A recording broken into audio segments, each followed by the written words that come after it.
Gravação iniciada, presidente. Obrigado, Alberto.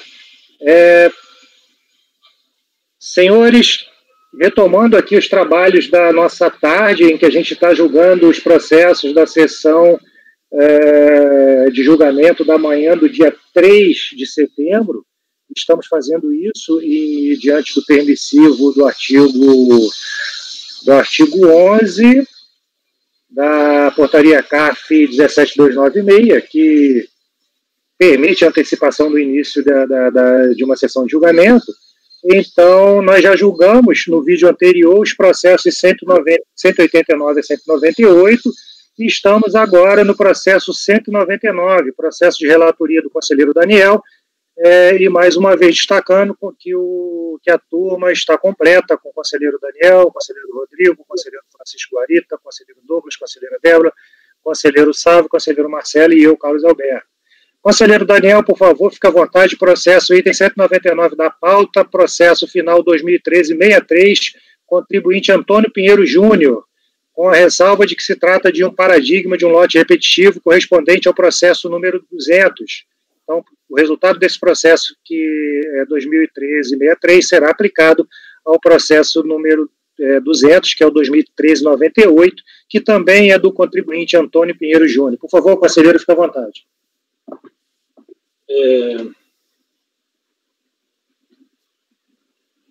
Senhores, esse caso aqui caso simples. Nós temos aqui um imóvel de 154,1 hectares e, na verdade, a única coisa que ocorreu aqui foi a questão da alteração do VTN, certo? E também houve uma alteração da área da própria propriedade, certo?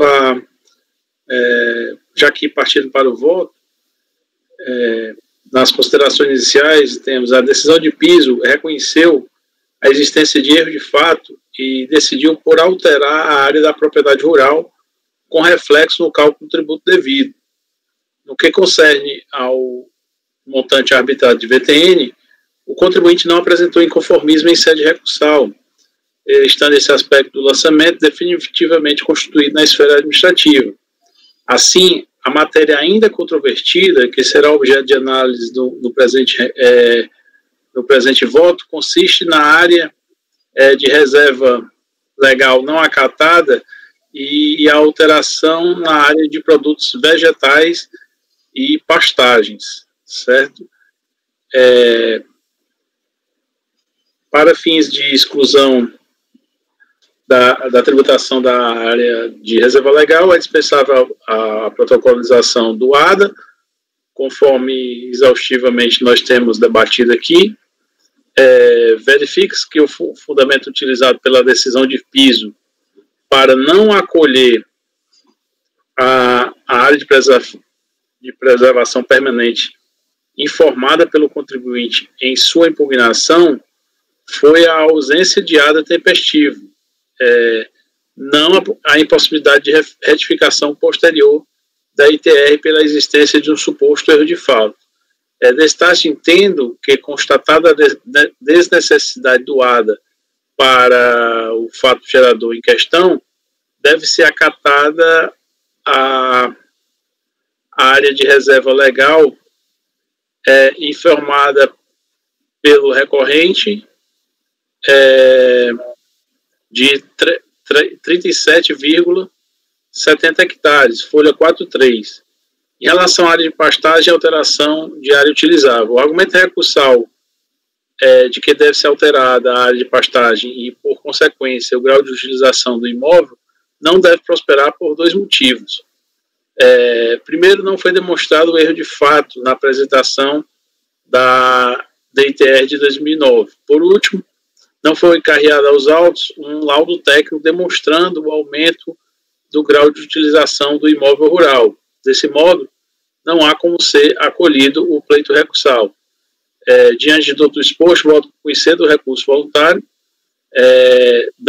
para dar parcial ao provimento, para reconhecer uma área de reserva legal de 37,7 hectares.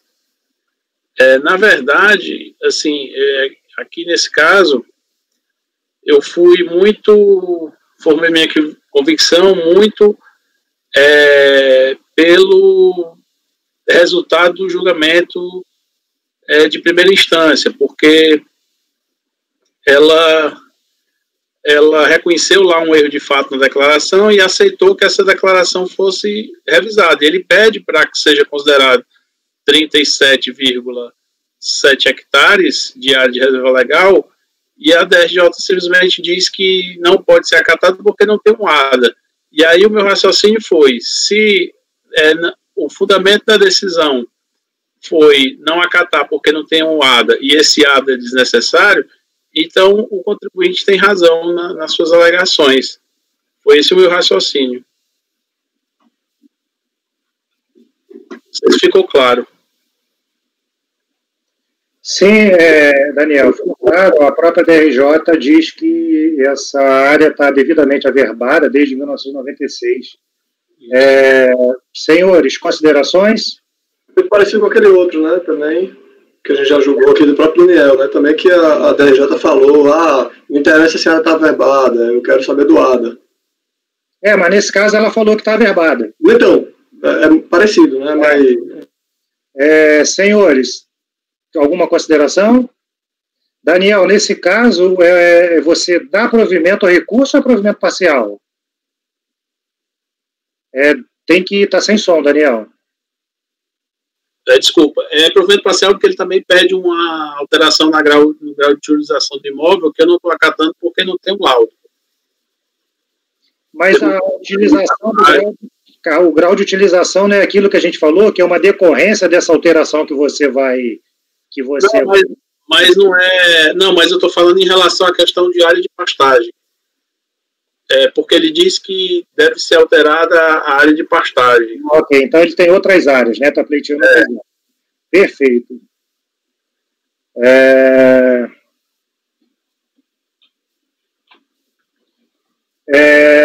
Rodrigo, como vota, Rodrigo? Acompanho o relator, presidente. Guarida? Eu também acompanho o relator. Douglas? Acompanho, presidente. Débora? Acompanho. Sávio? Acompanho. Marcelo? Acompanho. Eu também acompanho. Acordo ao membro colegiado por unanimidade de votos em dar provimento parcial ao recurso voluntário para determinar o recálculo do tributo devido.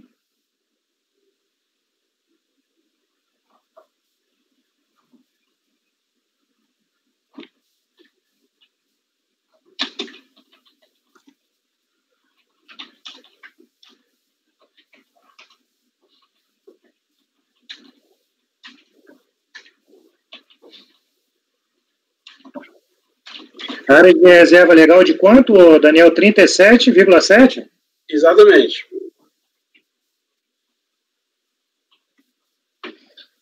Ok, então acordo de membro colegiado por unanimidade de votos em dar provimento parcial ao recurso voluntário para determinar o recálculo do tributo devido, considerando uma área de reserva legal de 37,7 hectares. Esse é o resultado que se aplica ao paradigma, que é o processo 200, que vai ficar com o mesmo resultado, mais o apontamento de que se trata de um processo julgado na sistemática de recurso repetitivo, aplicando o resultado do paradigma 2013-63.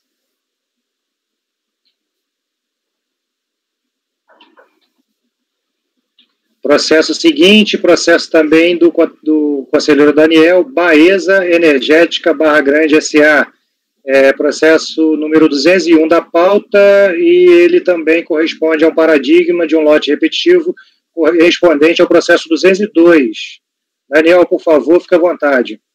Senhores, esse processo aqui, ele é idêntico, aliás, idêntico não, ele é parecido tem uma certa semelhança com o anterior,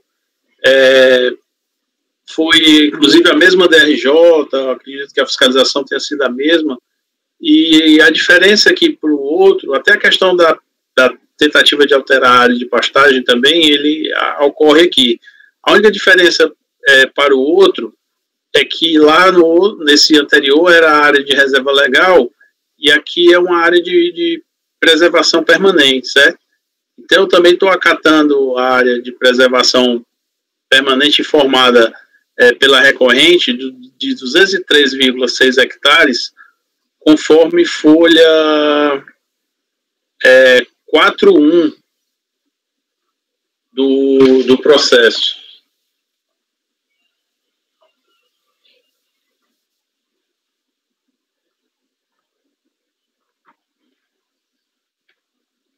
Nesse sentido, eu dou parcial provimento ao recurso voluntário para considerar como área de preservação permanente 213,6 hectares, conforme o laudo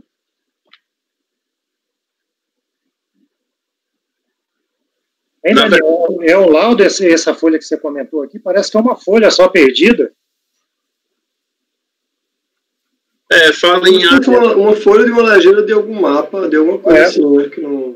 fala de área de APP 203,6, mas realmente tem um ART aqui, né?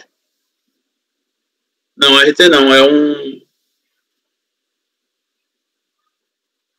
Não, tem um RT depois mesmo, mas assim, não tem o laudo assim, né? Mostrando... tem um RT. Realmente, aqui só tem essa informação,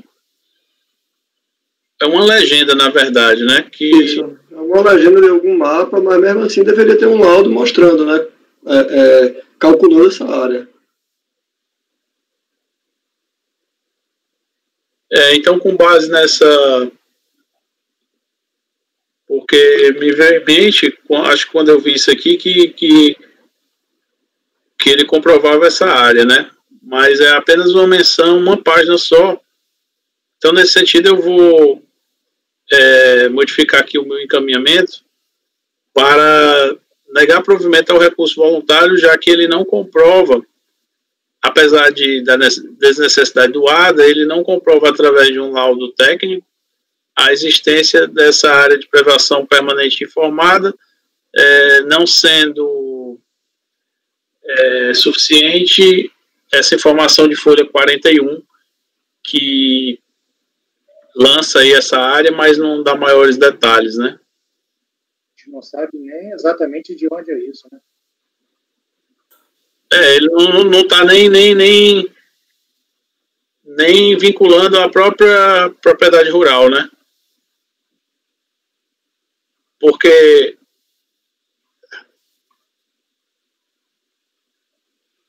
só fala aqui, loteamento, reassentamento rural coletivo de Esmeralda, mas não diz nem o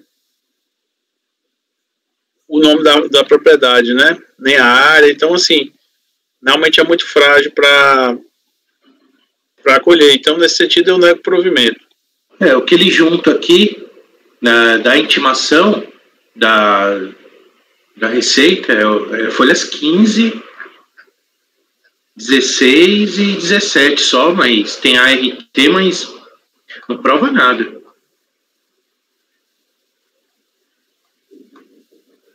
Mas a área de preservação permanente acho que nem foi objeto de declaração nem lançamento, salvo engano. Não, é porque ele quer, não foi, é porque ele quer alterar, ele quer dizer que, como o anterior também não tinha sido, não. Só que a própria DRJ acolheu dizendo que foi um erro de fato, que agora ele poderia alterar. Tá.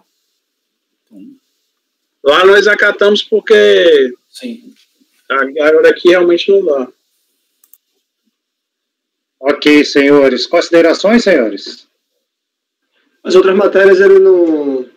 No caso, o VTN e a pastagem, né, que foi glosada, ele não... Não, o VTN, inclusive, a própria DRJ já disse que era matéria não impugnada. Sim, VTN é matéria não impugnada. Aí foi a pastagem o resto, foi totalmente glosada. Ele não comprovou, não. Não. Eu estou vendo aqui, o recurso dele alega alguma coisa do laudo da avaliação, comprovaria produtos vegetais, mas aqui a gente não está discutindo produtos vegetais, né? Está discutindo pastagem, que foi glosado. E ele não fala nada, realmente. Não foi nem foi glosado pastagem nesse caso? Foi pastagem. Ah, tá. O que não foi glosado foi a APP, né? Não foi glosado a APP e não foi glosado também produtos vegetais. E no recurso dele aqui ele tem um tópico que é aqui folha 102, 103. Ele fala de comprova a existência de 400 hectares produtos vegetais. Não é produtos vegetais, né? Eu acho que isso aí até que ele deveria ir atrás de pastagens. Perfeito, senhores. Daniel votando, negando provimento ao recurso voluntário. Rodrigo, como vota? Eu acompanho também, presidente. Francisco Guarita. Eu também acompanho, viu? Douglas. Acompanho, presidente. Débora. Acompanho. Sávio. Acompanho. Marcelo. Acompanho. Eu também acompanho. Após membro do colegiado, por unanimidade de votos, negar provimento ao recurso voluntário é o resultado replicado ao processo 202, que fica com esse mesmo resultado, e apontando que o julgamento do processo seguiu a sistemática de recursos repetitivos, aplicando-se o decidido no julgamento do processo final 2754, que foi exatamente o 201. Vamos para o processo 203, foi um processo que foi retirado de pauta, seria a relatoria do conselheiro Daniel, foi retirado de pauta por solicitação do contribuinte, será incluído oportunamente em pauta de julgamento da reunião presencial. Dessa forma, o 204, que seria o repetitivo do 203, foi retirado de pauta por determinação do presidente da turma, em virtude da retirada de pauta do processo final 2007. Processo seguinte é o 205, processo da Companhia Ferro Ligas da Bahia, Ferbasa, processo final 2750, item 205 da pauta, também de relatoria do conselheiro Daniel, e é um processo que corresponde a um paradigma do lote de repetitivos integrado aqui pelo processo 206, também do mesmo contribuinte. Por favor, conselheiro Daniel, fica à vontade. Senhores, aqui foi uma glosa foi a alteração do VTN, mas a alteração do VTN não foi objeto de impugnação, já está definitivamente construído na esfera administrativa, e teve também uma glosa de área de reserva legal e reserva particular do patrimônio natural, né? Isso. E aí, são essas duas coisas. E aí eu digo que para a glosa da área de reserva legal, a autoridade lançadora se baseou em duas obrigações para fins de averbação da alteração da área de reserva legal de 2.503,4 hectares. A primeira consiste na averbação e a segunda na questão do ADA. Impede ressaltar que, no caso que se cuida, a recorrente não comprovou a averbação da área de reserva legal na matrícula do imóvel. O documento de folha 59 atesta uma área de reserva legal averbada parcialmente de 1.926,3 hectares. Entretanto, a referida averbação ocorreu em 19 de junho de 2006. Portanto, regular, portanto, a glosa da área de reserva legal. Essa questão do ADA, como já dito, a recorrente não cumpriu com a exigência de regular a averbação da área do registro de imóveis. Em razão desse fato, ainda que a exigência do ADA seja desnecessária, o lançamento deve ser mantido. Acorde com as constatações supra, entendo que a ausência da averbação da área de reserva legal no registro de imóveis constitui óbice para o atendimento do pleito do contribuinte, ainda que se reconheça a desnecessidade do protocolo do ADA. Assim sendo, entendo que não merecem prosperar as alegações recursais. Em relação à reserva particular do patrimônio natural, o citado parecer da PGFN, para fins de exclusão da tributação em relação à reserva particular do patrimônio natural, não dispensou o protocolo tempestivo do ADA, ainda assim como fez para a área de reserva legal e área de preservação permanente. Ademais, exige-se que essas áreas ambientais tenham sido averbadas tempestivamente à margem da matrícula do imóvel. Com efeito, a necessidade de averbação da RPPN à margem do registro de imóvel já constava no antigo Código Florestal, que previa em seu artigo 6º. Ilustra aqui, destarte não sendo comprovada a entrega tempestiva do ato e a averbação da reserva particular do patrimônio natural no registro de imóveis, não há como se acolher o pleito da recorrente. Em conclusão, diante do exposto, voto por coincidir com os voluntários para negar-lhe provimento. Senhores, considerações? Nesse caso, a questão da averbação da reserva do RPPN, né, ela tem uma substancial importância, que é algo que não tem, pelo menos nos termos da legislação, você não consegue reverter mais. Então, se você gravar aquilo ali como reserva de patrimônio natural, você não consegue mudar isso nunca mais, não consegue alterar a destinação dessa área. E, portanto, pertinente às colocações do Daniel. Alguém quer fazer alguma consideração? Rodrigo, como vota? Conselheiro votando por negar provimento ao recurso voluntário. Eu acompanho, presidente. Guarita? Eu também acompanho. Douglas? Acompanho, presidente. Débora? Acompanho. Sávio? Acompanho. Marcelo? Acompanho. Ok, senhores. Então, o resultado, eu também acompanho, do processo 205 fica acordo dos membros do colegiado por unanimidade de votos, negar provimento ao recurso voluntário. Processo seguinte, ele fica com esse mesmo resultado, com o apontamento de que o julgamento do processo seguiu a sistemática do recurso repetitivo, aplicando-se decidido no julgamento do processo paradigma, final 2750. Processo seguinte, agora, de relatoria do conselheiro Francisco Guarita, José Donizete de Freitas. Agora, finalmente, deixando o assunto imposto territorial rural para trás e passando ao tema imposto de renda da pessoa física. Conselheiro Francisco Guarita, por favor, fique à vontade. Conforme o nosso presidente falou, agora imposto de renda da pessoa física. O órgão de fração da florestal exige de passivo qualificado nos autos o recolhimento do crédito tributário equivalente a 522.819,80 reais. Assim destinado 224 de imposto, 129 de juros e multas, certo? Quer dizer, imposto, juros e multas. Tá? A fiscalização em custo teve origem no INPF tal, através do qual é autorizado o procedimento tendente a verificar o recebimento de renda de pessoa física em contrapartida de serviços médicos prestados.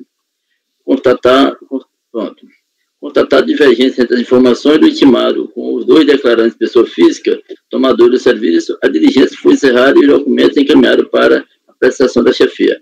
Assim, foi determinada a abertura de ação fiscal para verificar a movimentação financeira do contribuinte relativamente ao calendário de 2002. Foi fiscalizado, intimado e reintimado conforme os termos tais.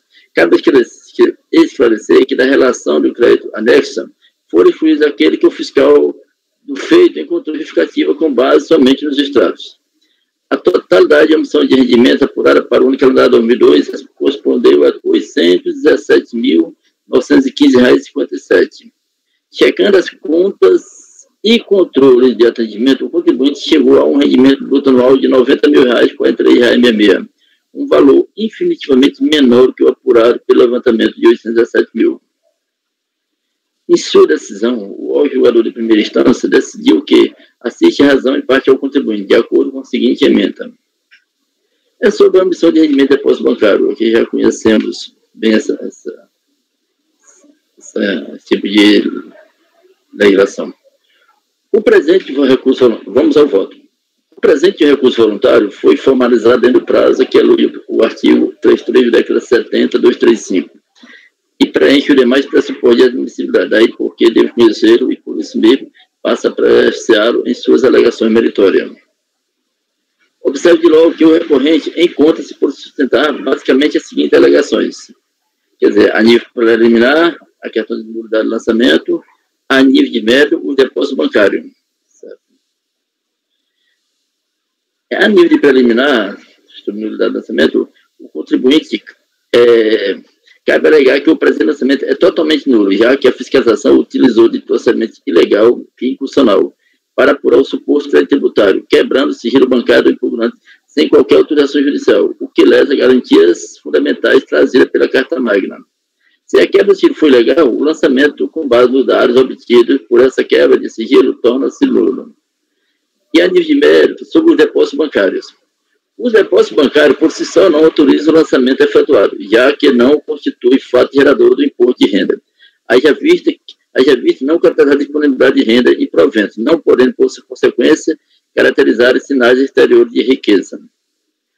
Primeiro ponto a destacar é que uma grande quantidade de depósitos considerados como receita pela fiscalização foi estornada por falta de fundo, o que pode ser confirmado nos extratos. Ora, se for estornado, não podem ser considerados renda. Os seguintes depósitos voltaram por falta de fundo, atingindo o importe de R$ 39.289,89.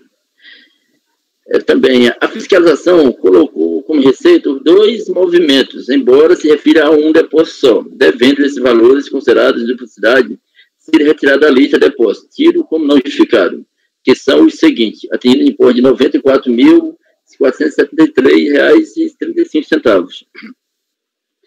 Além disso, parte dos depósitos, ainda tidos como não justificados, foram originados de liberação de créditos e de títulos da própria instituição, que nada mais são de empréstimos, o que se verifica com análise no próprio Estado, devendo ser retirado do lançamento, vez que não podem ser considerados como receita. Vejamos alguns dos casos. Aí ele cita os casos. Tá. Aí, com base nas alegações, o recorrente requer o recebimento do presente recurso, bem como que seja provido com anulação da autuação.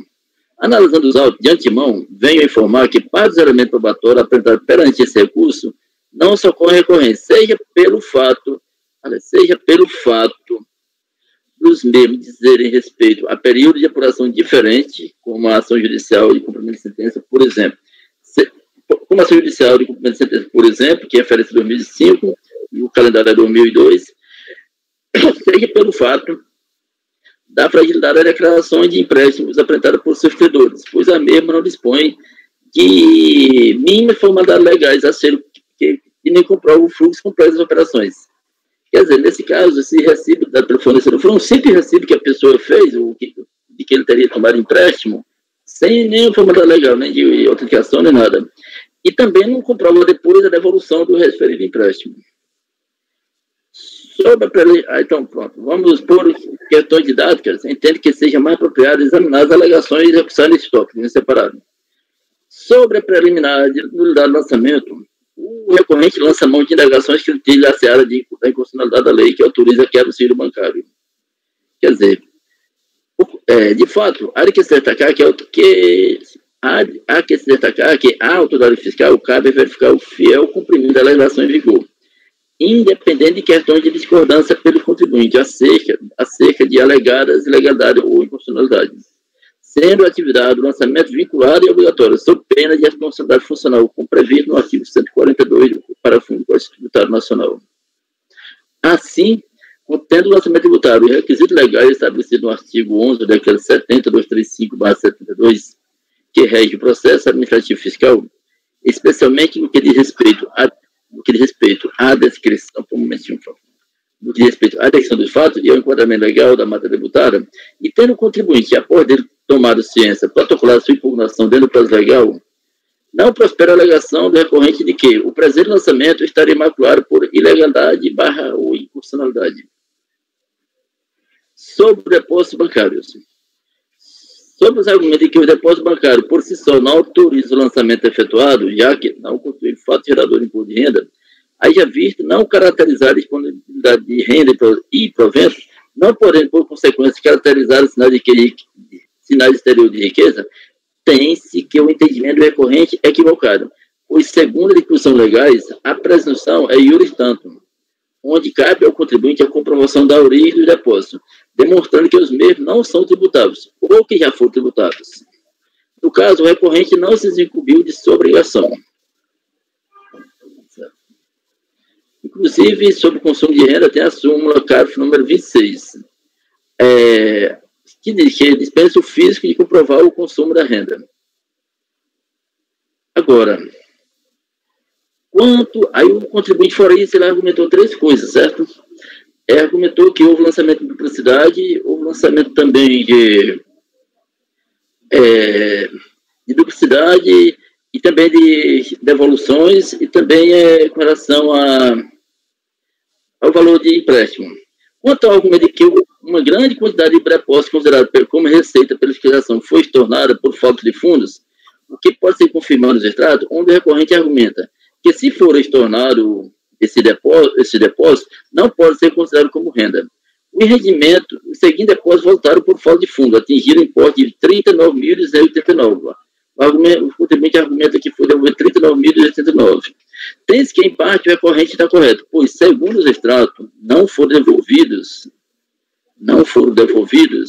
os cheques de valor de R$ 2.484, não foram devolvidos os cheques de 700, de 6.477, 7.055 e 3.707. Ou seja, no total, 19.783 não foram devolvidos. Portanto, considerando que o recorrente alegou a devolução de 39 mil e não comprovou a devolução de 19 mil, deve, portanto, excluir da tributação o valor de 19.505, quer dizer, o 39 que ele alegou menos o que não for devolvido, ou seja, seria mantido a autuação de 19 mil, seria excluído 19.505. Em relação ao argumento que a fiscalização colocou como receita os 2 movimentos, embora se refira a um depósito só, devendo esse valor considerado em duplicidade ser retirado da lei de depósito, tido como necessário, que são os seguintes: atingiram o imposto de 94.473. Analisando esse argumento, entendo estar razoável o recorrente, devendo também ser excluído da atuação o valor de 94.473,35, devido à sua duplicidade de lançamento. Quer dizer, era um cheque de assim, um dia útil, digamos, 10 mil, aí mais embaixo, 2 dias úteis, 10 mil, aí mais embaixo tinha compensação de cheque de um dia útil, 10 mil. Quer dizer, na realidade, a fiscalização como se fosse 2 cheques, quando na realidade era só um cheque. Sobre a liberação de empréstimo e título, onde o recorrente informa que, além disso, parte do depósito ainda tido como notificado por original de liberação de créditos e de títulos da própria instituição, que nada mais são do que empréstimo, o que se verifica com análise no próprio Estado, devendo ser retirado do valor do lançamento o valor de 45.905, uma vez que não pode ser considerado como receita. Portanto, se verifica também que o recorrente está correto ao citar essas regulações, pois, conforme comprovado na análise do Estado bancário, vê que de fato ocorreu como arguido pelo contribuinte. Quer dizer, o contribuinte pediu liberação de crédito à instituição financeira e ela ia liberar esses créditos, no entanto, e tinha o próprio extrato que tratava-se disso. Só que a fiscalização não leva em consideração o histórico. Considerando a análise desses 6 métodos do recorrente, deve-se excluir da base de cálculo da tributação o valor de R$ 159.884,21, resultando do somatório de R$ 19.505, R$ 94.463,35 e R$ 45.905.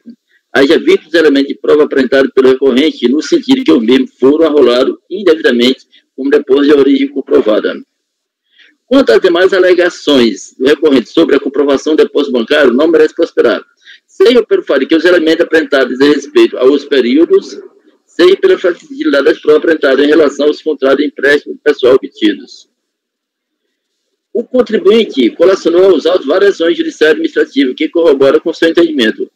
Não vou ler porque nós já é pacífico nosso conselho sobre relação a isso. Quanto à solicitação de prazo para e não tem razão ao suscitar as ações administrativas de que ele arrolou como favoráveis a ele. Quanto à solicitação de prazo para a apresentação de documento de prova, também não pode ser deferido, porque ele deve ter toda a oportunidade por herente a impugnação. Certo. Voto por negar a preliminar guida para o mérito da parcial provimento, no sentido de excluir da base de cálculo o valor de R$ 159.184 não, R$ 159.184,21.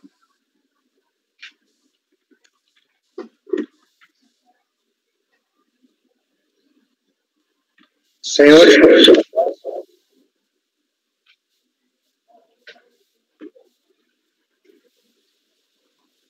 Guarita, e essa questão dos que foram devolvidos foram objeto da impugnação?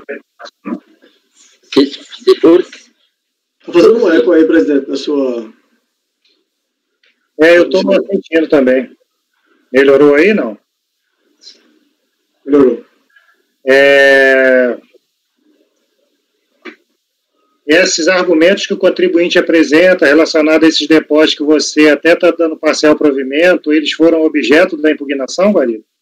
Gente, eles não diretamente, especificamente assim não, mas conforme a DJ se manifestou, sim, porque a DJ diz o seguinte, a fiscalização excluiu do lançamento os depósitos duplicados, cheques devolvidos e empréstimos. Quer dizer, a partir do momento que a DJ se manifestou nesse sentido, aí o contribuinte foi pontual dizer o seguinte, olha, determinado depósito, esse cheque tal, essa devolução não ocorreu. Quer dizer, a DJ se manifestou nesse sentido e ele rebateu o argumento da DJ.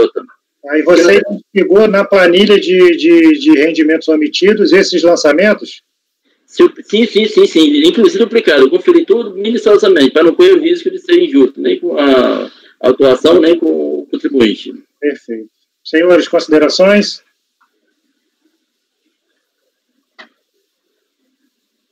Conselheiro Guarita, dando provimento parcial ao recurso voluntário para excluir da base de cálculo do tributo lançado o valor de R$ 159.884,21.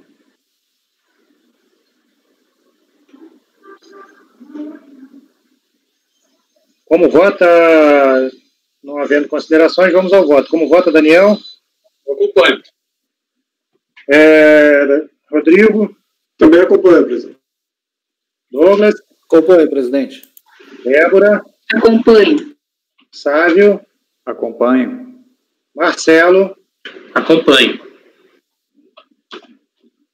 Ok, senhores, eu também acompanho. Acordo de membro do colegiado por unanimidade de voto em dar provimento parcial ao recurso voluntário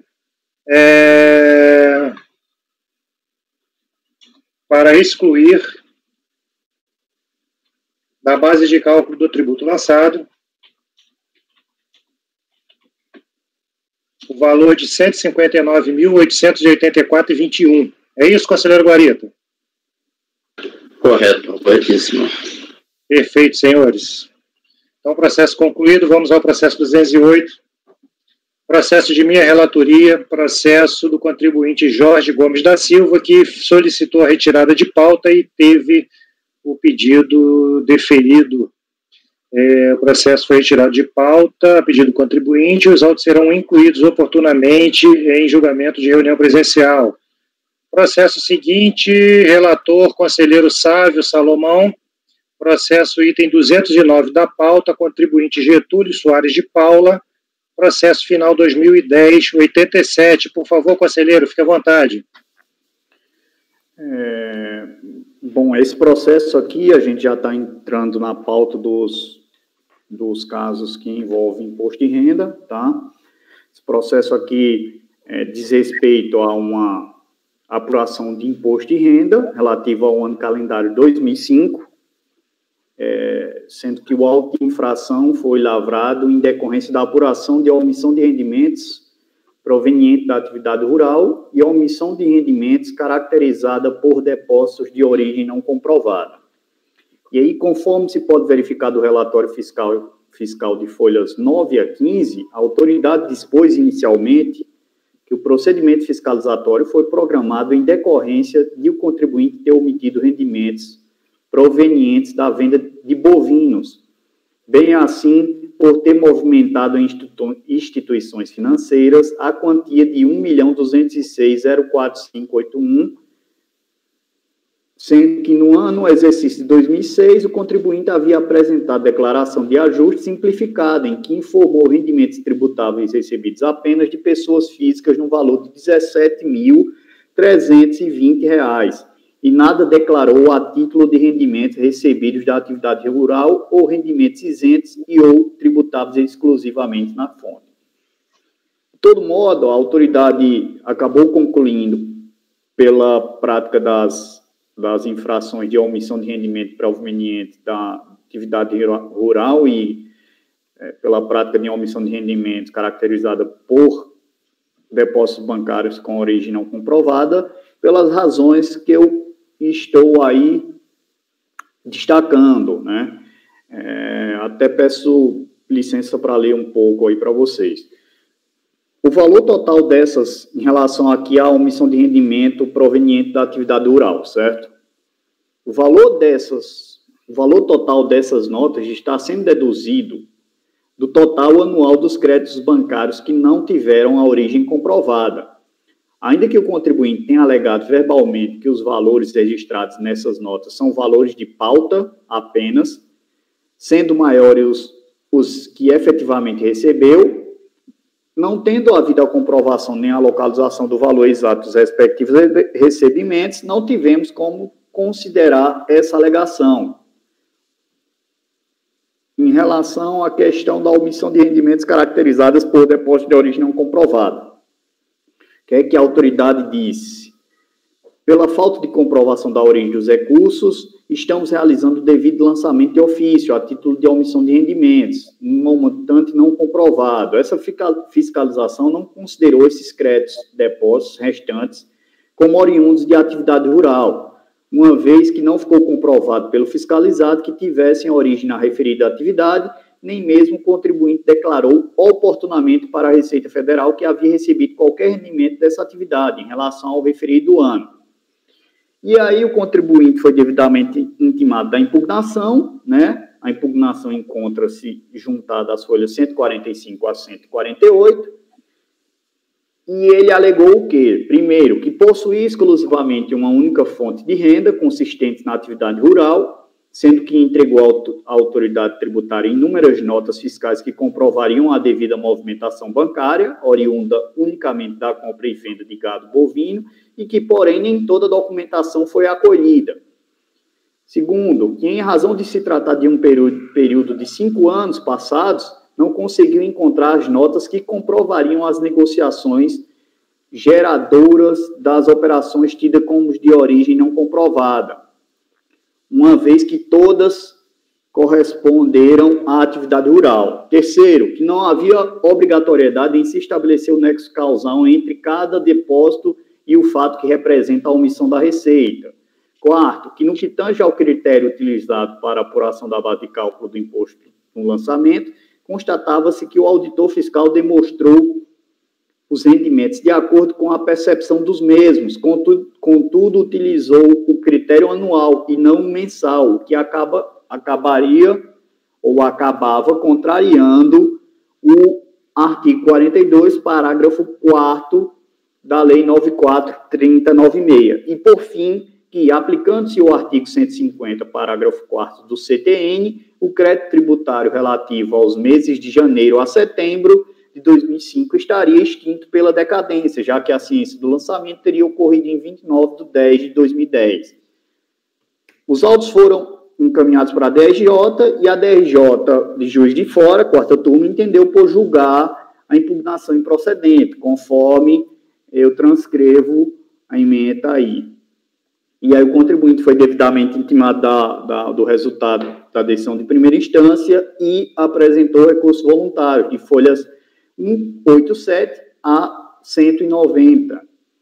Já passando para a parte do voto, o recurso foi apresentado dentro do prazo e preenche os demais requisitos de admissibilidade, razão pela qual devo conhecê-lo e por isso mesmo passo a apreciá-lo em suas alegações meritórias. Eu até fiz questão de ler as alegações da impugnação, porque são as mesmas, tá, do recurso, então, são peças iguais. Então, por isso mesmo, e levando-se em conta todos os argumentos e fundamentos que foram expostos pela autoridade julgadora de primeira instância, e com os quais eu concordo, eu estou aqui aplicando o artigo 57, parágrafo 3º do RICARF, né? Então, estou reproduzindo aqui a decisão em sua plenitude, para, no final, reconhecer aqui que, pela manutenção do lançamento, de acordo com as razões e fundamentos bem perfilhados pela autoridade julgadora de primeira instância. Então, é isso. Em conclusão, eu conheço o recurso e, no mérito, nego-lhe provimento.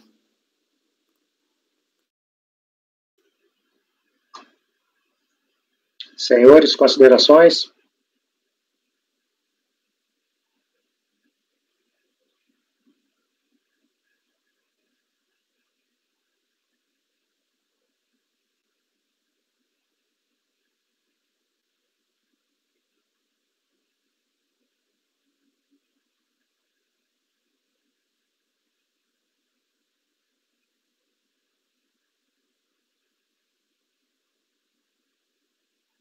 Podemos ir ao voto? Rodrigo, como vota?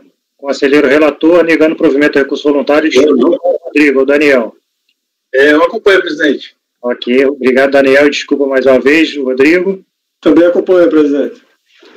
Francisco Larita. Eu também acompanho. Douglas. Acompanho, presidente. Débora. Acompanho. Acompanho. Eu também acompanho o conselheiro relator. Não tem novidade aqui, muitos dos argumentos são absolutamente normais e corriqueiros, né? Um deles é o do fato gerador mensal. Enfim, acompanho, então, o conselheiro relator e, nesse sentido, o resultado fica, acorda aos membros do colegiado por unanimidade de votos em negar provimento ao recurso voluntário. Um minutinho, por favor, senhores.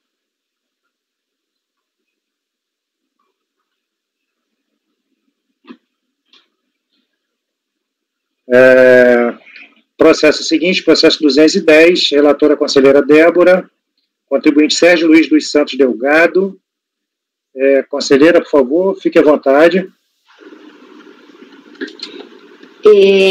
Trata-se de embargos inominados, opostos pela Delegacia da Receita Federal em Santo André, por meio da equipe regional do contencioso, em face do acórdão 2201-006-231, proferido por essa turma, em sessão plenária de 4 de março de 2010, com fundamento nos artigos 65 e 66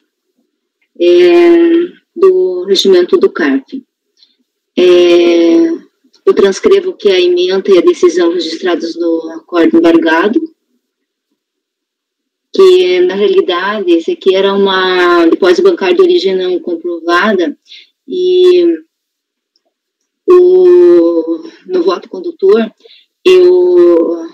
foi dado o provimento parcial ao recurso voluntário para excluir todos os depósitos bancários iguais ou inferiores a 12 mil, cujo somatório não ultrapassasse 80 mil reais. Então, no acordo inicial, eu tinha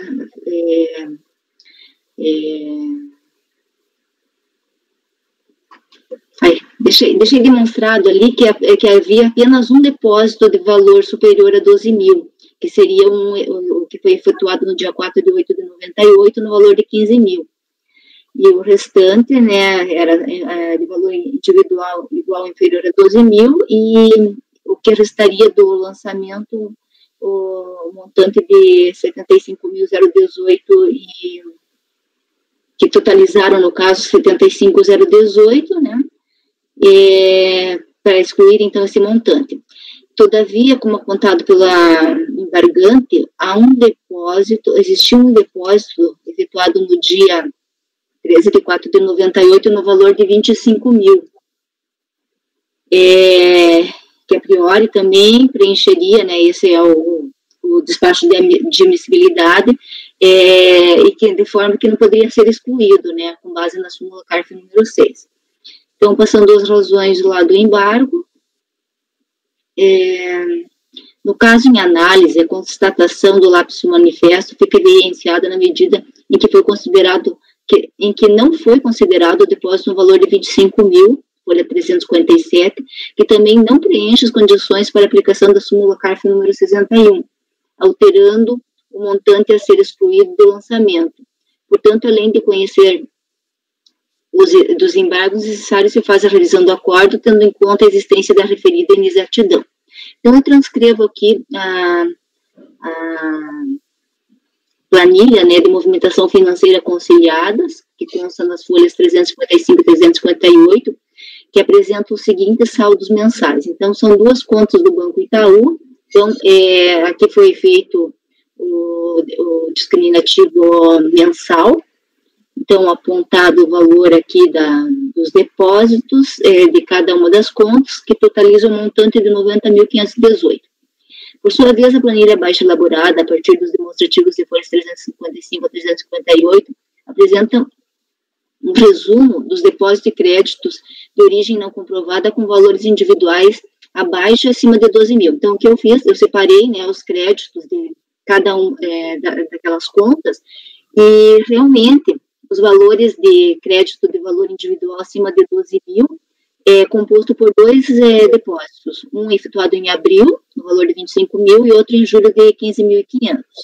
Diante da constatação de impropriedade do acordo embargado, a conclusão do voto deve ser alterada nos seguintes termos.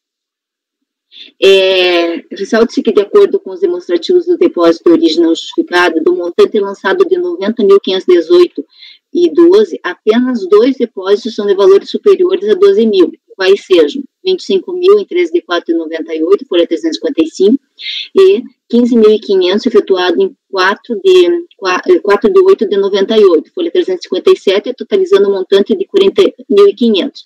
O restante dos depósitos são de valor individual igual ou inferior a 12 mil e totalizaram um montante de 50.018,12.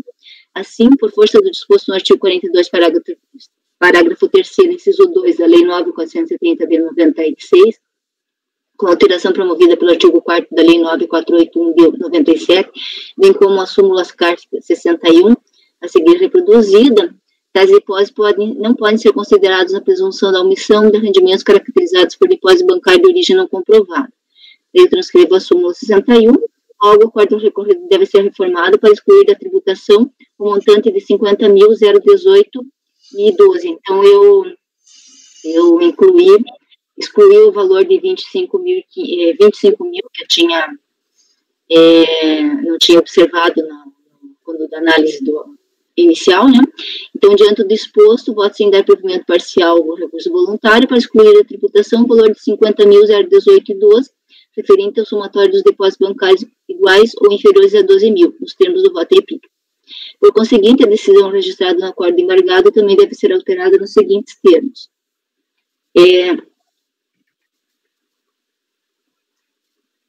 Vistos relatados e discutidos os autos, acordam os membros do colegiado por unanimidade de votos em dar provimento parcial ao recurso voluntário para excluir da tributação o valor de 50.018,12, referente ao somatório dos depósitos bancários iguais ou inferiores a 12 mil.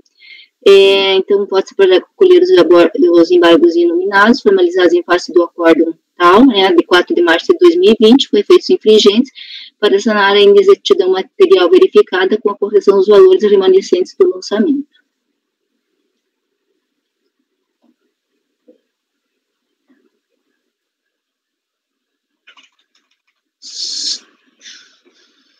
Senhores, considerações? Presidente. Sim. Em relação ao que foi decidido, não. Apenas uma observação. Não sei se é possível da turma, né, passar por cima disso. Porque, assim, nos embargos de folhas 470, quem assina é o, se eu não me engano, acho que é o analista tributário. Seria recebido como inominado, né? Sim, mas mesmo no inominado, eles falam, o regimento do CARF faz referência aos legitimados. É só essa questão. Talvez a gente pudesse receber, porque... Não tem aquela história de que erros cometidos decorrente de lapso manifesto, erro de escrito, lapso manifesto, devem ser acolhidos como embargos nominados. O próprio presidente poderia, inclusive essa semana eu fiz um despacho de admissibilidade, quer dizer, eu assinei um despacho de admissibilidade nesse sentido. Então, no 66, ele fala o seguinte, as alegações, como o senhor colocou, né, a lapso manifesto e os erros de escrita, provocados pelos legitimados para opor embargos. Aí, no caso, em tese, assim, pode ser recebido por embargos inominados, desde que, na minha interpretação, né, desde que, por exemplo, se fosse o chefe lá da unidade e tudo mais, mas assim, eu não vejo problema de nós recebermos, nesse caso... Ia ocorrer aí a gente refazer o despacho para dizer que quem está embargando é o presidente. Porque sim, o lapso não existe, entendeu? A própria relatora está apontando. Por isso que eu falei que no mérito não é apenas essa observação só. E, na verdade, esses despachos eles estavam sendo elaborados de uma forma, até mudaram recentemente, como eu falei, assim, essa semana, em que coube a mim ser o autor do embargo nominado para corrigir o lapsus manifesto, entendeu? Uhum. Eu tenho mais um embargo que o senhor, assim, foi essa solução que foi adotada, que daí foi considerado como o senhor, como presidente, né, que tomou por si como o autor dos embargos, né? É o próximo. Então é isso, mas eu acho que É superável, né? O importante é a correção. Perfeito. Seria alguma coisa que a gente teria que voltar ali e fazer. Se alguém falar alguma coisa, a gente só vai dar o trabalho de perder tempo, né? Por mim, tudo bem. Tanto que eu falei é só essa questão, só. Perfeito. Senhores, então, a conselheira relatora, só propondo reescrever, decidindo, né, votando por reescrever da nova redação ao dispositivo analítico e alterando os valores remanescentes do lançamento, acolhendo os embargos, conhecendo e acolhendo os embargos formalizados em face do Acórdão 2201, né? Alguém quer fazer alguma outra consideração? Daniel, como vota? Eu acompanho, presidente. Rodrigo? Também acompanho, presidente. Rita? Eu também acompanho a nobre relatora. Douglas? Acompanho, presidente. Sávio? Acompanho. Marcelo? Acompanho. Eu também acompanho e o resultado fica o acordo de membro colegiado por unanimidade de votos em conhecer e acolher os embargos nominados formalizados em face do acordo número tal, de 4 de março de 2020, com efeitos infringentes para sanar inexatidão material verificada, com a correção dos valores remanescentes do lançamento e dando nova redação ao dispositivo analítico nos termos do voto da relatora. Ok, senhores? Ok. Senhores, faltam 3 minutos para as 5 horas. Nós não chegamos ao final da pauta de amanhã, mas faltam 4 processos. O que vocês acham? Vamos interromper agora? Eu acho que não, presidente. Vamos mais uns 4, vamos fazer tudo 4 rápido. Vamos fazer 4, é melhor. Tá bom? Alberto, até que horas você nos acompanha, Alberto? Até 10 para 18, presidente. Ok, obrigado, Alberto. Então vamos jogar mais uns 2 aí, depois a gente encerra, ok, senhor? Vamos lá, vamos para o processo 211, relatoria do conselheiro Sávio, recorrente Francisco Luz de Oliveira Júnior. Por favor, conselheiro Sávio, fique à vontade. Bom, mais um caso aqui de omissão de rendimentos caracterizado por depósitos bancários de origem não comprovada. Ano calendário, que é objeto da autuação, é o 2005. Termo de constatação e de verificação fiscal foi juntado às folhas 175 a 182. Eu vou passando aqui, porque eu até escrevi e detalhei muito o que foi exposto no termo, depois que eu vi. E aí, nessa parte grifada aqui, o contribuinte não apresentou prova documental de que os valores abaixo listados, ora depositados em suas contas correntes, por pessoa física, ora por pessoa jurídica, tratam-se de rendimentos isentos ou não tributáveis. E aí tem essa tabelinha aqui, tá? Só que essa tabelinha, eu vou até abrir um parênteses desde já para vocês. Se vocês observarem aí a tabela, o próprio termo de verificação fiscal, que está juntado às folhas 175 a 178, tem essa parte aí das situações verificadas no curso do procedimento fiscal, tem essa parte de que o contribuinte não apresentou prova documental, e tem um anexo com toda a relação, tá? Que eu até fiquei com dúvida em relação a um valorzinho aqui de R$ 12.504, mas enfim, que faz parte da autuação. Então, a autoridade entendeu que o contribuinte não apresentou documento para tais e quais depósitos ou créditos, e aí o contribuinte foi intimado da autuação, apresentou impugnação de folhas 193 a 219, e a impugnação foi juntada 2 vezes, por isso que eu fiz menção aqui, né, a essas outras folhas de números 226 e 249. E aí a impugnação foi levada a julgamento pela DRJ, o acórdão se encontra juntada às folhas 289 e 299, e a 20ª turma da DRJ do Rio de Janeiro entendeu por julgá-la parcialmente procedente, já que os valores depositados, creditados na conta 52018660 foram excluídos da base de cálculo do imposto sob o entendimento de que a referida conta era mantida em conjunto com a senhora Marta Mascarenhas Raffo, e que a autoridade autuante acabou atribuindo a omissão dos rendimentos a apenas um dos correntistas, quando a atribuição deveria ocorrer mediante divisão entre os titulares da conta, nos termos do artigo 42, parágrafo 6º da Lei 94.3096. Ao final, a autoridade julgadora de primeira instância concluiu por manter apenas os valores correspondentes aos depósitos realizados nas demais contas, de números tais, de modo que o imposto remanescente foi mantido no montante de R$ 45.104,53. Se vocês observarem aquela planilha que eu elaborei no início, eu grifei 4 valores aqui, tá? Que são os valores que foram e que são objeto aqui de debate em sede de recurso voluntário. Os outros foram excluídos.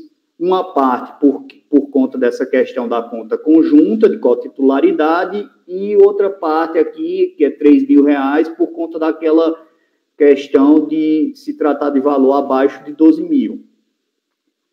E aí o contribuinte foi intimado da decisão de primeira instância, apresentou recurso voluntário de folha 301 a 315, né? O recurso foi apresentado dentro do prazo legal para tanto e preenche os demais requisitos ou pressupostos de admissibilidade. Estou conhecendo o recurso e passo a apreciá-lo em suas alegações meritórias. E aí o contribuinte, ele apresenta suas alegações direcionadas, né, aos 4 valores. Primeira das alegações diz respeito aos valores de 20 e 55 mil reais. Aí o que é que ele fala? Olha, eu tinha uma parceria com a empresa Itaipava Ecológica de Pneus Limitadas, e aí eu antecipava um valor para ela, né, para que ela pudesse fabricar os pneus, né, eu comprava as borrachas e as carcaças, e aí antecipava isso para ela, e os pagamentos que eram feitos pelos clientes, né, a Itaipava fazia a venda e os clientes pagavam diretamente para o recorrente, né? Esse é o argumento em relação a esses valores de 20 mil e 55 mil reais. Em relação a esse valor de 12.504 aqui, o contribuinte não apresenta quaisquer argumentos assim de índole documental, enfim. Na verdade, o contribuinte até levanta alegações mais de tese, de que a autoridade não cumpriu com os requisitos do 142, que houve o deslocamento do critério temporal do imposto de renda, enfim. A outra alegação diz respeito a esse valor de 96 mil, aqui 96.818,64, e aí o recorrente está dizendo que esse valor tem por objeto a devolução de um empréstimo. Ele tinha feito um empréstimo para esse senhor, Geraldo Henrique Soares, e aí esse senhor teria devolvido esse valor de 96.818. Por fim, aí o contribuinte alega aqui que a autoridade que havia declarado, né, e os rendimentos, e que a autoridade acabou não os excluindo, né, e que os rendimentos declarados suportariam, pelo menos, parte dos depósitos considerados indevidamente como depósito de origem não comprovada. Aqui ela está falando aqui, ó, a autoridade está dizendo aqui que a comprovação tem que ser individual, mas não é para ser individual, mais ou menos isso, né? Então, eu estou adentrando aqui em cada uma das alegações. Essa primeira alegação em relação aos valores de 55 e 20 mil reais, né, que se referem-se a recebimentos de reembolsos, né? E aí eu já vou para a parte que nos interessa aqui, faço um apanhado da própria presunção ali prevista no 42, na 943096 e tal. E aí eu vou para essa parte aqui. Fixadas essas premissas iniciais, note-se que, no caso concreto, as razões equivocadas no presente recurso, no que diz com os depósitos de valores de 55 e 20, são no sentido de que os referidos valores correspondem a reembolsos dos valores pagos a Itaipava em razão dos pagamentos das carcaças e borrachas utilizadas na fabricação de pneus remote.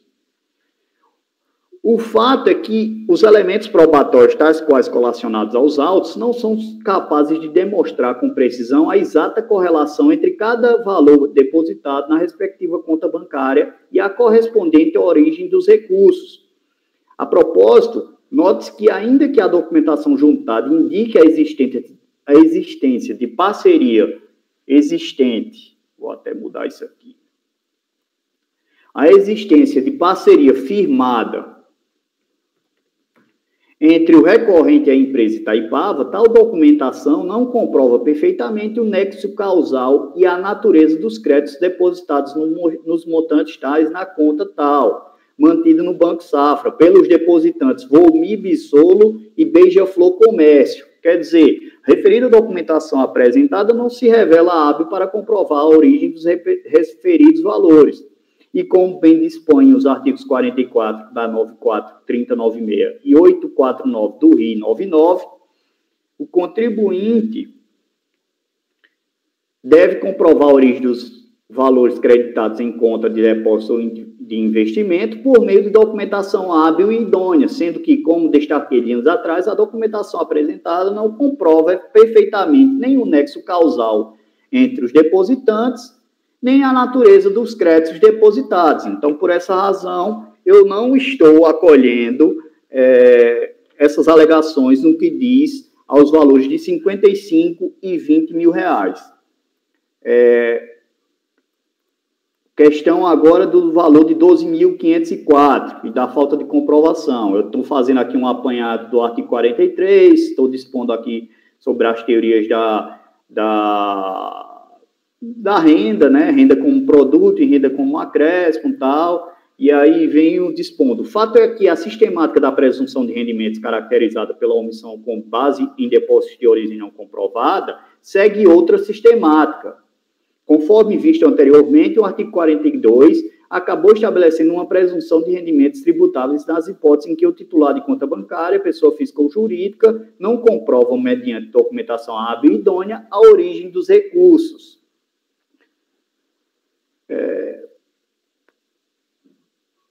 Aí venho aqui. No caso concreto, o recorrente não apresentou quaisquer documentos que pudessem comprovar a origem do montante de 12.504. Que aqui o recorrente está dizendo que, também está alegando ali que essa questão de violação do 43 do CTN, tal. E eu estou aqui dispondo que, a propósito, destaque-se que essa linha de raciocínio bem evidencia que a presunção legal constante do 42 está em consonância com a Constituição Federal e com o 43 do CTN.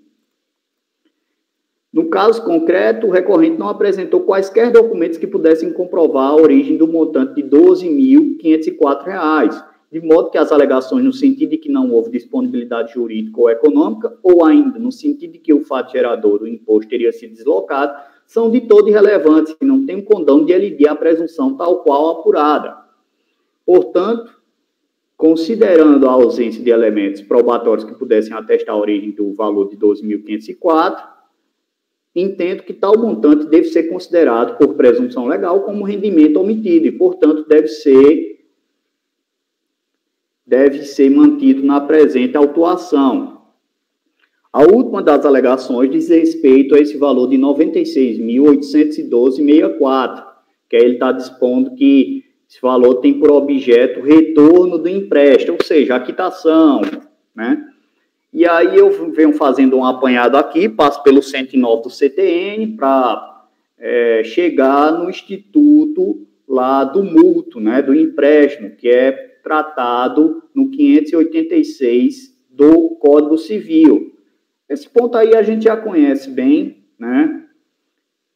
Porque o que acontece aqui? O contribuinte só juntou uma declaração de próprio punho desse senhor Geraldo, dispondo que aquele valor depositado na conta se referia à devolução do empréstimo. E aí eu estou dispondo, considerando, pois, que a suposta operação de mútuo foi realizada em elevada monta, caberia ao recorrente juntar aos autos tanto o contrato de mútuo, como também a própria comprovação do débito ou transferência do numerário registrado em alguma de suas contas bancárias e a respectiva entrada ou registro de crédito informado em conta bancária de interesse do senhor Geraldo. E, ao final, a comprovação da correspondente quitação também através de documentação bancária. O que é que eu estou querendo dizer? Ora, era para você ter aqui comprovado a ida do dinheiro para a conta do senhor Geraldo e o senhor Geraldo deveria também ter aqui comprovado a volta do dinheiro, né, que é a quitação.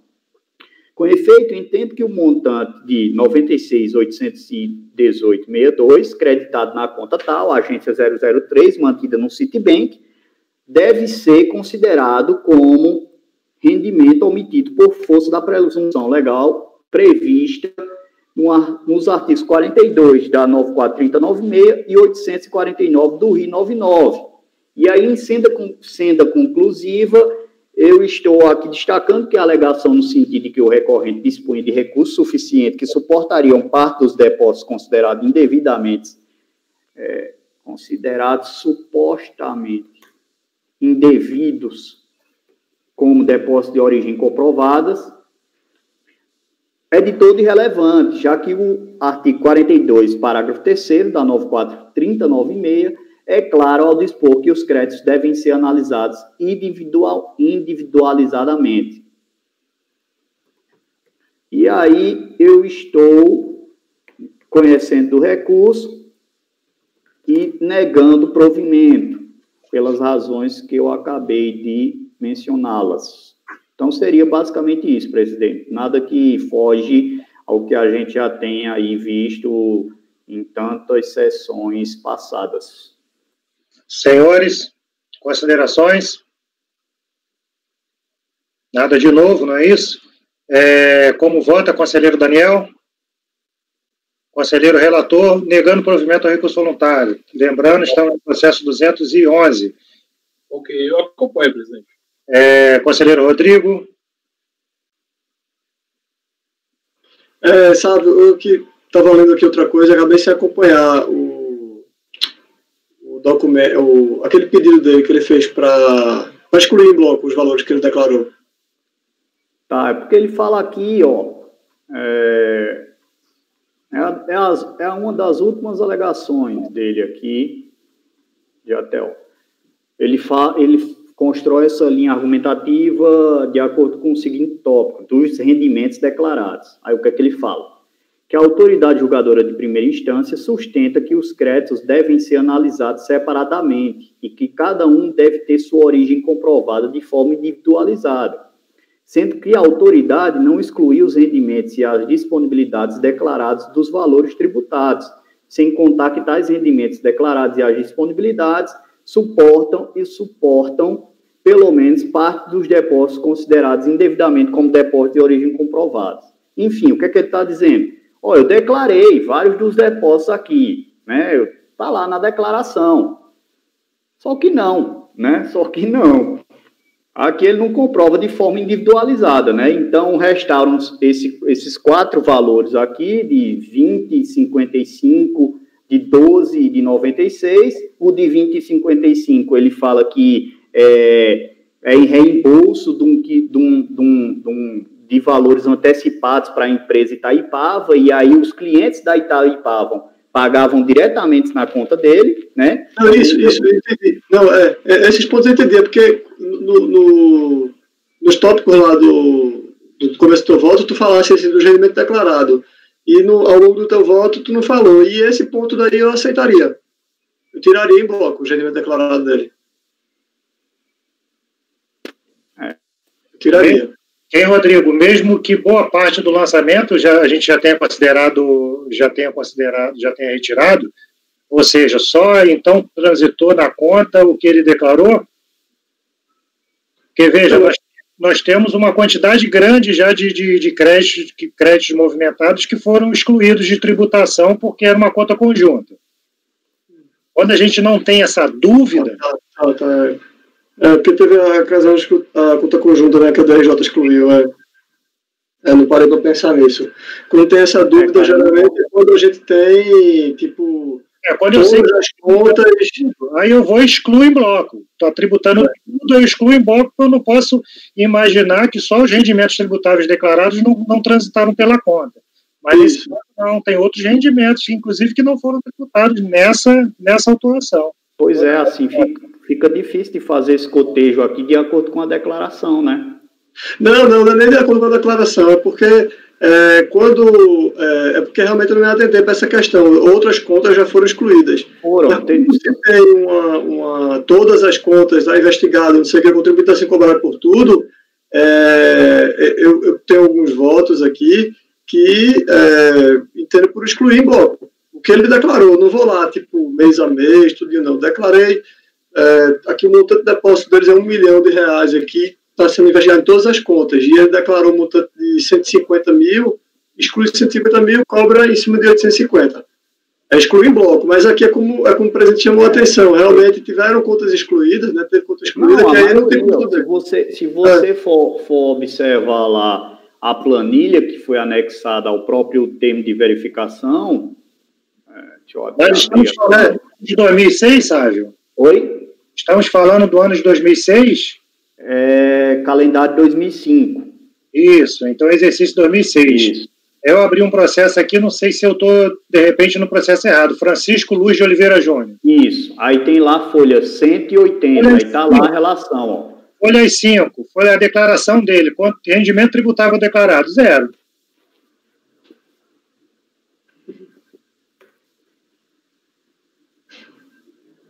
Tá certo. Tá vendo? Ok. E aí lá na 180, se a gente for lá, e tá lá toda a relação. São 2 páginas e aí tem o total de rendimentos omitidos, 828 mil. Então eram esses 828 mil nem dá para contar, mas restaram apenas 4. Entendeu? Todos esses outros foram declarado aqui rendimento isento e rendimento sujeito à tributação exclusiva. Como são rendimentos que ele precisaria, se ele não está comprovando a origem, a gente não pode considerar que eles sejam esses aqui. E aí daria para a gente excluir em bloco os valores dos rendimentos tributáveis, né? Mas nem é o caso, porque não tem rendimento tributável nenhum. Ainda assim, a gente precisaria discutir sobre essa questão. Ó. Tantos outros movimentos foram desconsiderados, né? Então é isso, senhores. Conselheiro... Entendi, não, perfeito. Rodrigo, então, como vota? Eu acompanho, presidente. Guarita?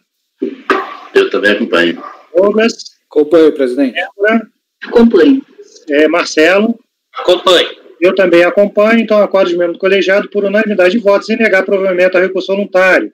Processo seguinte, processo do contribuinte Acácio Henrique da Silveira, processo final 2008-61, item 212 da pauta, relatoria do conselheiro Francisco Guarita. Por favor, conselheiro.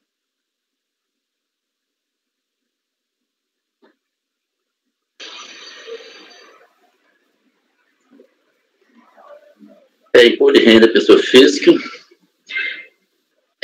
Quanto ao contribuinte qualificado, foi lavado em novembro de 2008, a autorização florestal relativa ao imposto de renda dos anos calendários 2005 e 2006, por intermédio do qual é exigido um crédito tributário no valor de R$ 169.574,46, já acrescido de juros, multas, essas coisas. Conforme a descrição dos fatos da lei legal, o procedimento fiscal resultou na apuração das seguintes infrações. Acréscimo patrimonial descoberto. Omissão de rendimento tendo em vista a variação patrimonial descoberta, onde for excesso de aplicações sobre as origens, não respaldado por rendimento declarado, conforme descrito aí, 2005 e 2006, aí, valores dos meses. Da impugnação, sem ficar no lançamento, o contribuinte apresenta a impugnação alegando transcreve a afirmação da autoridade fiscal que, Os pagamentos de despesas realizados pela pessoa física do seu Acácio Henrique são claramente do seu posto de gasolina, Batista Silveira e Silveira Limitada. E que, apesar do reconhecimento, concluiu pelo acréscimo patrimonial, quer dizer, apesar do fiscal ter reconhecido que era do posto de gasolina, concluiu pelo acréscimo patrimonial passivo de tributação, por não concordar que o recurso é originário da pessoa jurídica, Batista Silveira e Silveira Limitada, achando que houve um excessivo apego ao formalismo. Não há empréstimo de recurso financeiro, mas de tão somente empréstimo de crédito, porquanto no vencimento da fatura do cartão de crédito era quitada com recurso da própria pessoa jurídica, que está sendo punido por mero equívoco da contabilidade. Essa é a argumentação dele. Em sua decisão, o julgador de primeira instância decidiu que não assiste razão ao contribuinte de acordo com a emenda sobre acréscimo patrimonial descoberto nessa apuração.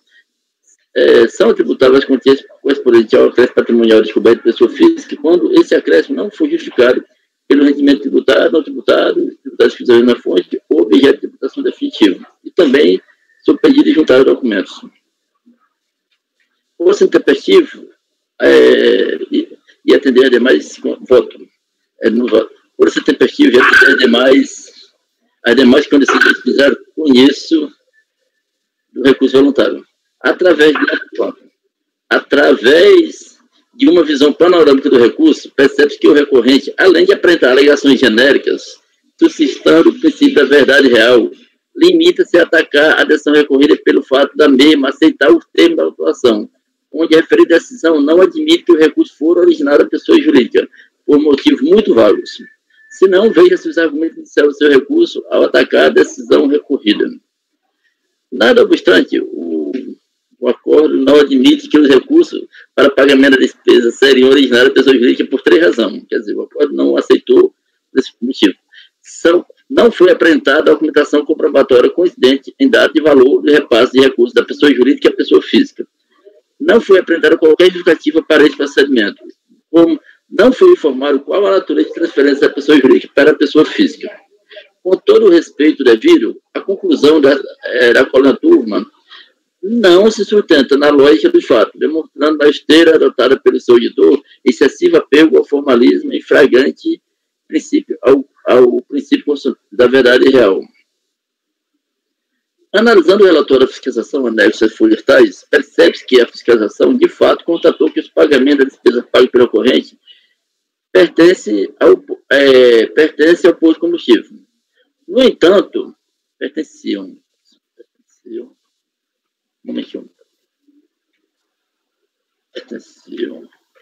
ao posto de combustível.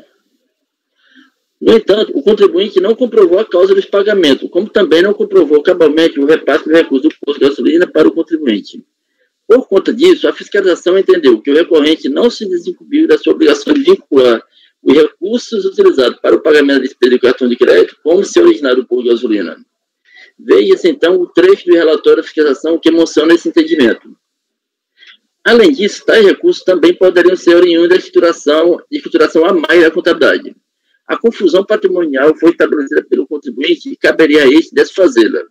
Foi desobedecido o princípio contábil da entidade, resolução tal, que prescreve que o patrimônio dos seus sócios não deve ser misturado ao da empresa. Assim, apesar do pagamento da despesa realizada pela pessoa física do senhor Acácio, são claramente do seu posto de gasolina, Batista Silveira e Silveira Limitada, não existe a causa para esse pagamento, ou mesmo se houve o repasse numerário do posto para o senhor Acácio, o que nos leva a acreditar que houve, sim, uma variação patrimonial descoberta de tributação da pessoa física pelo pagamento de cartão de crédito em valores superiores ao seu rendimento declarado. Sobre o tema verdade material ou real, pela precisão e ensinamentos a título informativo, vale a pena trazer este processo fresco do voto vencedor do acordo da Câmara Superior de Recurso Fiscal, datado 6 de dezembro de 2018, conforme a Constituição apresentada a seguir, com adaptações. Habitualmente, em todos os ordenamentos que possuem em sua estrutura de Estado um poder judiciário, está a ideia de que o processo busca estabelecer se os fatos realmente ocorreram ou não. A verdade do fato do processo é tema altamente problemático e produz inúmeras incertezas ao tentar se definir o papel da prova nesse contexto. A verdade formal será estabelecida no processo por meio de provas e dos procedimentos probatórios admitidos pela lei. De outra banda, a verdade material é aquela ocorrida no mundo dos fatos reais, ou melhor, em setores de experiência distintos do processo, obtido mediante instrumentos cognitivos distintos às provas judiciais. Nesse contexto, não é difícil definir o que vem a ser verdade formal, pois é aquela obtida, repito, mediante o uso de meios probatórios admitidos em lei. O problema é conceituar a verdade material, pois inicialmente chegamos ao seu conceito por mera exclusão. Qualquer outra verdade que não é formal é a material. A verdade material, nesse sentido, admite como outro meio de comprovação a cognição não admissível no âmbito do processo. Aí continua falando sobre verdade material e real, verdade informal. Diante do reconhecimento de tal diferenciação, verdade material versus verdade formal, ao mesmo tempo se reconhece que, em determinadas áreas do processo, a verdade material é almejada com mais afinco que em outras. Naquelas áreas em que se considera a verdade material essencial para a solução da controvérsia, se diz que o princípio da verdade material rege a causa. O princípio da verdade formal, por outro lado, rege o processo em que não se considera essencial a busca da verdade real, contentando-se, portanto, com a verossimilhança ou a probabilidade. A predominância de busca da verdade material no âmbito do processo administrativo fiscal é evidenciada nas palavras de Celso Antônio de Mello, quando afirma: nada importa, pois, a parte que aceite como verdadeiro algo que não é, ou que negue a verdade do que é. Pois o procedimento administrativo, independente do que haja sido aportado aos autos pela parte ou pelas partes, a administração deve sempre buscar a verdade substancial. Paulo Celso de Muniga ressalta que o julgador administrativo não está restrito às provas e à verdade formal, portanto, no processo das provas apresentadas pelo contribuinte. Segundo ele, outras provas geralmente de conhecimento público ou que estejam que pós-administração podem ser levadas em conta para a descoberta da verdade. Aí vai. Uma vez tendo a visão do que vem a ser verdade material e verdade formal, debruçando sobre os motivos da atuação, como também sobre os argumentos utilizados no acordo ocorrido que confirma a atuação, confrontando com os argumentos apresentados pelo recorrente no sentido de busca da verdade material, percebe-se que, de fato, tanto a autuação quanto a ação recorrida reconhecem que o contribuinte demonstrou que os pagamentos dizem respeito à despesa de cartão de crédito por gasolina. Vê-se que esta verdade material não foi afastada pelos atos administrativos em comento. Pela análise dos autos, tem-se que o motivo que levou à autuação foi a falta de comprovação do fluxo de movimentação completa do recurso entre as contas do contribuinte pessoa física e as contas do contribuinte pessoa jurídica. Pois, segundo os autos, há comprovação de que o recorrente pessoa física pagou a despesa da pessoa jurídica, porém não comprovou a causa e nem o envio de recurso da pessoa jurídica para a pessoa física. Destarte, percebe-se que houve uma confusão patrimonial entre as contas pessoais do patrimônio do recorrente e as contas da pessoa jurídica, demonstrando o desrespeito do contribuinte à norma contábil vigente, em especial ao princípio da entidade. Ademais, após essas considerações iniciais, constante relatado, ao desarrasou o recorrente em relação aos demais aspectos do lançamento, considerando que os argumentos trazidos no recurso voluntário são similares ao da peça impugnatória, razão pela qual o envio disposto no artigo 57 do Regulamento Interno do CAF, estando os fundamentos apresentados na decisão de primeira instância, estritamente de acordo com o interesse julgador, adoto como a razão desse o que faz contra a decisão dos próprios referidos decisão a seguir apresentados. Aí, na realidade, a decisão termina por falar exatamente esses termos, tipo o seguinte, que o contribuinte comprovou que era do posto de gasolina. No entanto, não comprovou por que ele pagou a despesa do posto de gasolina, como também não comprovou a devolução daquele enumerado para o posto de gasolina, ou seja, esse fluxo não foi tratado. Por isso, a decisão desarrasou o contribuinte. Quanto às decisões administrativas judiciais, meio procede por o Conselho do Contribuinte, ou seja, é um procedimento já sedimentado, que as decisões administrativas e judiciais só se forem direcionadas ao caso em concreto, ao contribuinte específico. Portanto, voto por conselho de recurso para o mérito, negar e provimento. Senhores, considerações? Conselheiro Guaita, só não entendi como que o senhor adota a conclusão da RJ nos termos do 57 do regimento, se o senhor já tinha explicado exatamente o motivo por que não concordava com o lançamento. Você concluiu que não tem dúvida quanto ao pagamento de despesa efetuado pelo contribuinte, mas não demonstra que motivo que fez o pagamento e não demonstra o fluxo financeiro que ele tivesse feito esse pagamento com o dinheiro do posto, que eventualmente tivesse entrado na conta dele anteriormente. E aí você trabalhou o processo todo e depois adotou como razão de decidir a ação do DRJ, como no meu sentir, a sua explicação já seria o suficiente para a mesma conclusão que você chegou adotando as conclusões da DRJ. Não, Mas, porque eu não quis simplesmente dizer assim, eu fiz questão de mencionar essa diferença de verdade material e verdade formal, para não dar a impressão que eu simplesmente não analisei o processo e não questiono o contribuinte. Claro, você falou assim, olha, essa verdade aqui, ela é inconteste. Você fez pagamento de despesa do posto de gasolina. Ninguém questionou isso. Sim. A questão é, fez com que dinheiro? Pegou o dinheiro do próprio bolso e investiu no posto de gasolina? E se pegou esse dinheiro, veio de onde esse dinheiro? Você tinha um dinheiro para fazer esse investimento no posto. Ou então você pagou de que forma? O posto depositou na tua conta e você foi lá e fez o depósito. Aí consegue demonstrar. Isso é o suficiente. E é exatamente o que a DRJ fez e você tinha feito também. Eu coloquei exatamente esse pecar pelo excesso, até mesmo para mostrar, eu confirmei dessa DRJ para não dizer que eu não me debrucei do processo, que eu não dei importância ao processo. Senhores, reforça só, Guarita, tira esse artigo 57, que diz que reforça os argumentos da decisão da DRJ, pega algumas coisas, porque assim, porque tu fizesse assim, mostrasse essa questão do material, falasse essa questão, tá aqui, é verdade, como o presidente falou, né? Mas cadê? De onde é que veio esse dinheiro? Isso não ficou demonstrado. Sim. Aí, enfim, tu reforça, como já tinha dito. Reforça com a dessa DRJ, né? Isso, Senhores, considerações adicionais? Daniel, como vota? Conselheiro Guarita negando provimento ao recurso voluntário. Eu acompanho, presidente.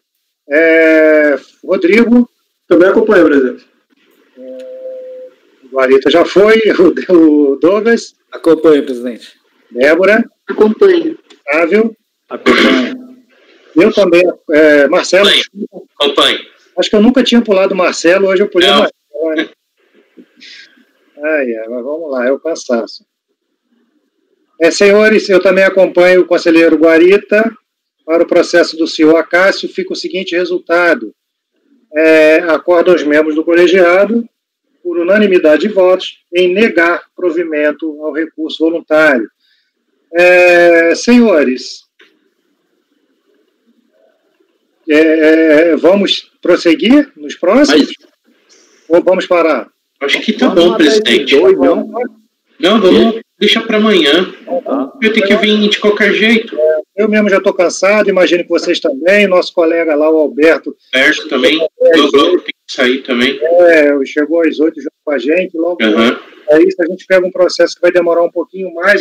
Esse vai demorar, viu, presidente? Esse próximo é complicado, viu, um pouquinho. Pode ser que a gente ultrapasse o horário do Alberto. Sim, ultrapassa. É melhor amanhã de manhã. Então, senhores, vamos encerrar os trabalhos por hoje e a gente retoma amanhã cedo.